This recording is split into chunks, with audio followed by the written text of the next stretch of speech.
I think the president has gotten this exactly right. They are not pitted against each other. They are working together. We have to stay healthy and we have to get this economy going. And it's not a matter of either or. We have got to do both. If people don't feel comfortable leaving their homes and going into businesses, knowing that certain things have been put in place that they can feel safe about their health, they're not going to go out. So we can, we will, and we must do both. And I think the president has threaded that needle really carefully.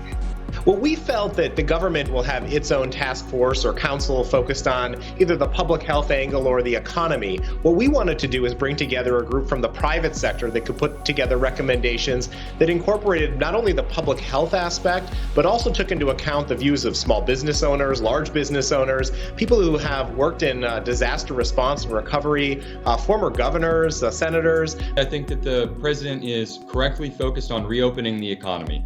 At the end of the day, good health policy is good economic policy. They seem to be reminding the American public of that every day.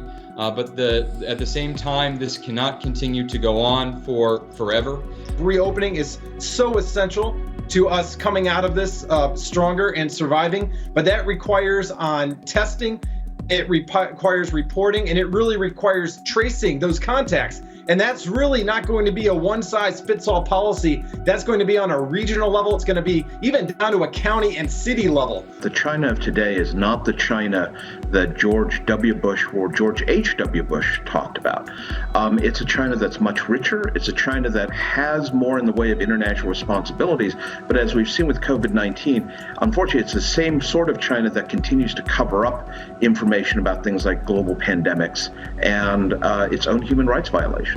And the more we learn, the more we find out that the World Health Organization has not been acting completely as an independent UN entity in the coronavirus outbreak.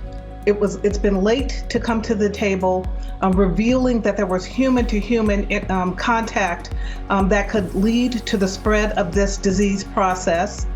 And it has really parroted the Chinese Communist Party's line in every possible direction. So the World Health Organization knew in the past that China wasn't willing to be transparent and cooperative, but it took Chinese statements at face value this time. Moreover, there was information provided by Taiwan that this disease was a potential pandemic and that there was evidence of human-to-human transmission, even while China was denying that to the World Health Organization.